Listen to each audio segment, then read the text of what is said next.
All right, two quick things to start off. First one, don't start. I already know what y'all are gonna say. I've been really busy these past 5 months. I've had a lot of ups, a lot of downs, a lot of sideways, a lot of forwards, a lot of backs, just everything going every which way. But we finally reached a point where it's like, you know what? I want to try to play again because my big reason for not doing so was didn't really have a way to get good quality. And then when I did have a way to get good quality, it took forever because I don't like the idea of recording a 10-minute video and have it take, you know, an hour and a half. That's not my idea of a good use of time these days because I don't have a lot of time. But what is a good use of time going forward is making a video in 10 minutes and having the production time afterwards be like 10 to 20 minutes because thanks to viewers like you, and I'm gonna leave everybody's name and description for everybody that came through in the past like 2-3 weeks, I'm still like completely blown away. Thank you guys so much. We've been live streaming and doing social media stuff lately. I've been pretty active on all of those fronts, and a lot of you came together and you actually pitched in enough to get me a brand new computer. So I've ordered all the parts. I'm just waiting for them in the mail. But they're all things that when they're all put together, they're going to make a real mean rendering machine. And that's literally the only thing I built in mind for good rendering. So we'll see on Monday how this works out. Shout out to Door for recording this video for me because I wanted to get something up while that's happening, while everything's coming in, because I did have those videos and I was like, you know what, I'm really antsy to do it, so I want to do it. Anyway, this is my first Sun Moon Wi-Fi battle, and this is against GM Jordan. I think I'm gonna leave that in the title. And yeah, I have like 4 boxes of competitive stuff, and I haven't even, you know, I haven't fought once, which is really funny.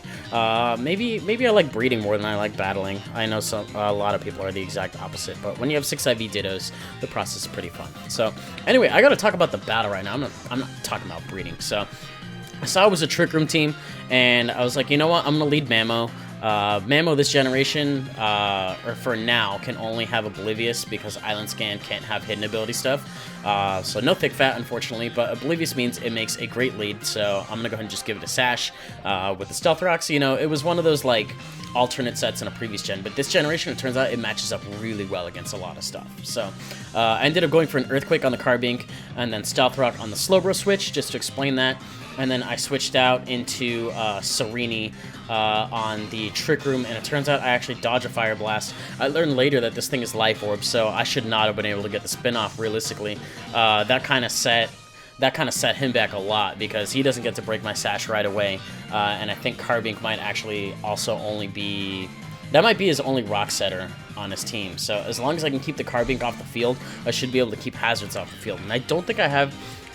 no way I do have Hazards on this team. I literally set up Hazards second turn of the game. So I'm on the good end of Hazards, where I have Hazards on his side and he doesn't have them on mine right now. Good stuff. Not very uncharacteristic of me, but good stuff. So I have a special defense Porygon too I'm going to bring in. And it turns out this thing, outside of Crabominable and Marowak, has a very good matchup against the rest of the team, so I really need to keep in mind that I need to keep it alive. I can't throw it away. It is super important that the longer I keep this thing around, the better it's going to be for my outcome in this game. So I'm looking at my weak links. Unfortunately, against Trick Room, a very fast thing like Oricorio is not really going to be that beneficial, especially when Crabominable does over 75%.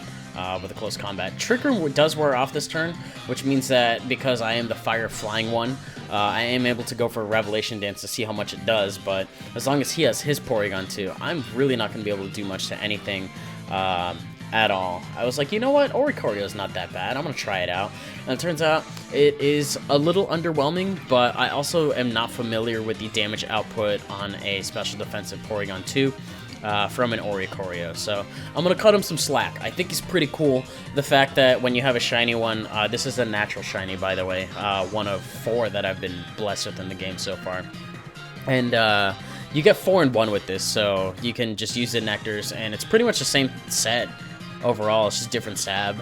Nothing changes on the stats. It just changes your typing and then the type of Revelation Dance, which is a move you want to be using. But going back to the game, he did go for Trick Room. I tried going for Hurricane on that turn, ended up missing. And then I also forgot that he downloaded Special Attack, which is why that Shadow Ball just hurts so freaking bad. And I think I actually also forget this on the next turn that he downloaded, especially because I have an Assault Vest, so I'm thinking I'm not going to emergency exit right away. But I'm going to go ahead and go for a first impression to see how much it does. Turns out I get a crit, and I'm actually almost able to just flat out knock him out. If I got a higher roll, this game probably would have been about a third of the... This game probably would have been about 5 minutes shorter. That's what I'm thinking. But unfortunately, not today. Did not get that close. I am able to get a first impression into a liquidation, and I still leave him with a pretty, low amount of HP, and he's just going to go ahead and recover back up. I think at this point, I did want to go for... Oh, you know what? I was slower in Trick Room. So he noticed that, and he decided to go for a T-Bolt now that Trick Room is over. I was like, why isn't he attacking me? That's why. Even with an AV, I still take over half because it's a super effective T-Bolt, and I'm actually going to go ahead and bring out my Mamoswine, especially because the Trick Room happens to be gone. So now that I'm in and I still have my Sash intact, I'm just ready to just Earthquake as much as I want to. He sees that he doesn't want anything to take an Earthquake, so he's actually just going to go ahead and sack his Carbink right now, which means no more rocks for the rest of the game on his side, which is great, which also means that my Sash stays intact in a hypothetical situation where I would feel the need to switch out, and then he doubled back in the Carbink and then got the rocks back up, blah, blah, blah, yada, yada, yada. But this is important here, especially because now I know that he's a Life Orb Slowbro based on when he Psychic my Porygon 2 earlier. I know he's offensive, which means that my Earthquake is going to do a lot.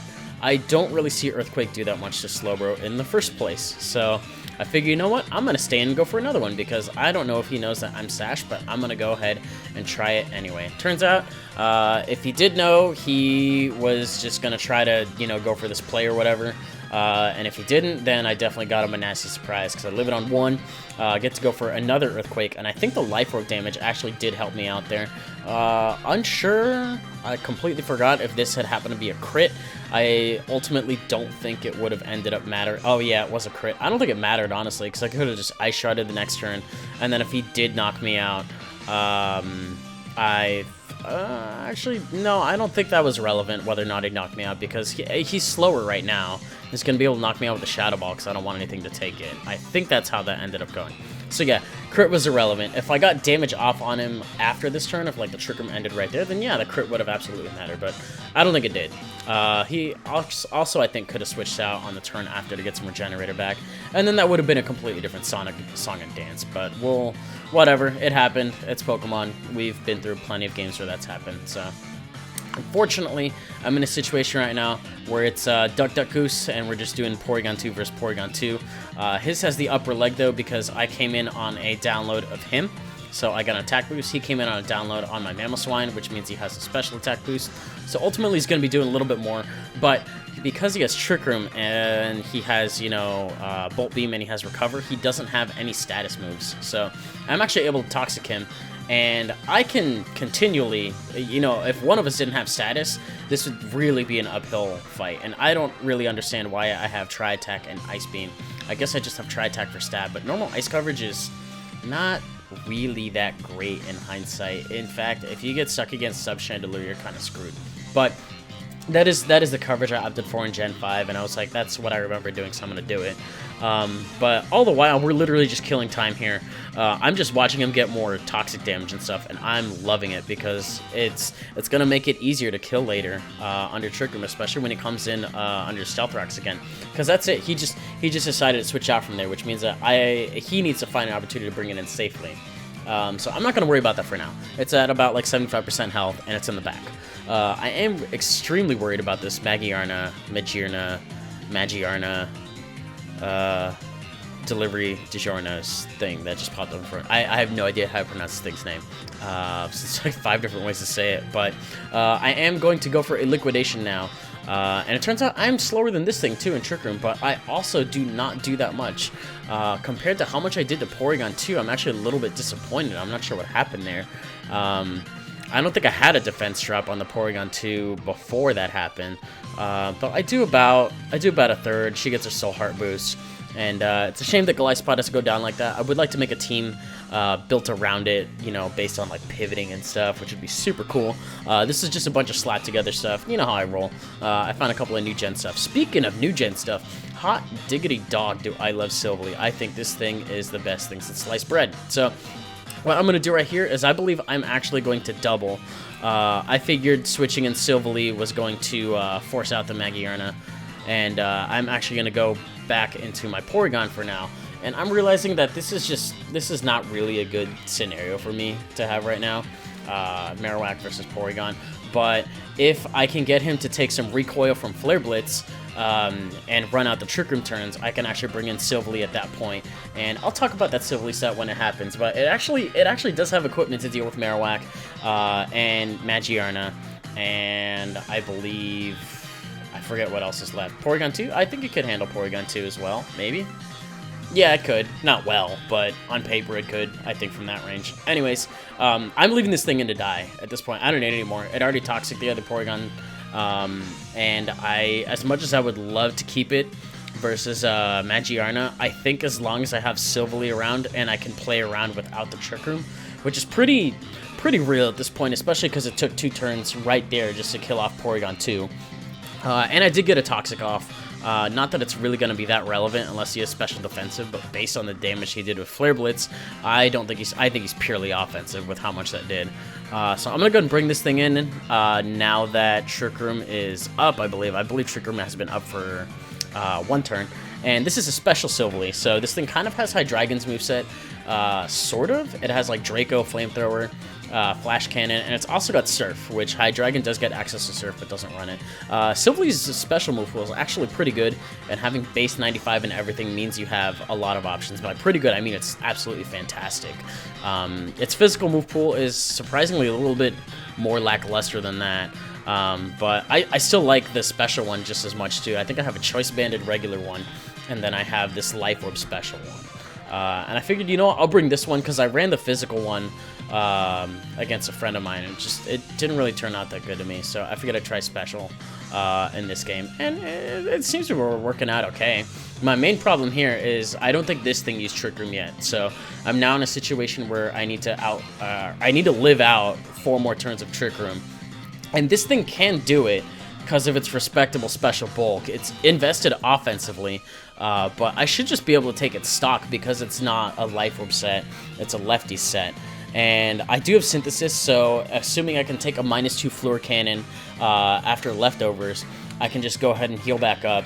And then I'm literally just here to stall, and then I can, you know, go for Trop Kicks if I really need to, all that stuff. But I just need to stall out Trick Room is the main thing that's happening. And it turns out I live on 4, so that was super lucky roll right there. Wow.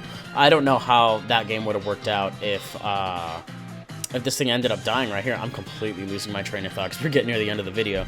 What does he have left? You know what? He still has Crabominable. That's right. So that's why I need a Trick Room gun, because otherwise that thing was getting punched. That's why I was so adamant on this strategy. It's funny because my Sereni's also adamant. But I think right here, he predicts me to Synthesis again. So he goes out into his Porygon 2 to set up the Trick Room right after my Synthesis, or maybe Death Fodder. More than likely Death Fodder, now that I think about it. But I'm going for Trop Kick on this turn, and I'm actually going to go ahead and knock out the Porygon 2, finally. Go figure, it's one of the last few to die. But that's usually how they are when you play them good. So, Trick Room wearing off this turn? Or maybe it has. Maybe it has. I honestly... No, I think it's still in effect. Maybe?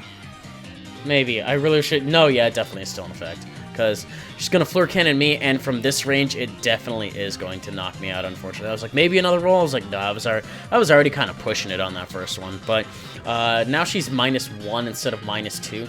But I think the important thing is this is well spaced out to the point where I'm pretty sure Trick Room wears off as I switch in the Silvally, and we saw how much Flamethrower did on the previous turn. which means that we're completely geared up to take this thing out. Pun very intended, by the way. I'll fight you on that one. So, get to flamethrower right here, knock this thing out, and I believe his last one happens to be a Crabominable, and I'm not too familiar with Crabominable. In fact, you know, I'm probably not going to see another one in another Wi-Fi battle unless it happens to be, you know, another Trick Room team, because this thing seems like a damn monster in Trick Room. But outside of that, it doesn't seem like it has any meritable defensive stats whatsoever, so I don't know how good it would be in just regular 1v1s outside of Trick Room. But I'm able to knock it out with the Life Orb Flamethrower is the most important part, leaving me with the very narrow and very cool 1-0 victory. Sorry if that was a little painful to watch. I definitely am a little bit rustier than I would like to be. But I finally did manage to get some good quality, so once again, shout out to Door for getting me the battle video recorded with Citra. Going back to what I was saying at the beginning of the video, once I get my new rig put together, I'll be able to do it myself, and I'll be able to do it faster, better. Everything will be great, and then hopefully with the new year will come a new effort at this channel. So that's gonna do it out of me. I understand it's a really long video, but I guess I had a decent amount to talk about or some shit like that. I don't know. Anyways, if you enjoyed it, you can leave a like rating, comment, subscribe, do your thing. You guys know how that works. And that's it for me. I'll see you guys on the next one. Later.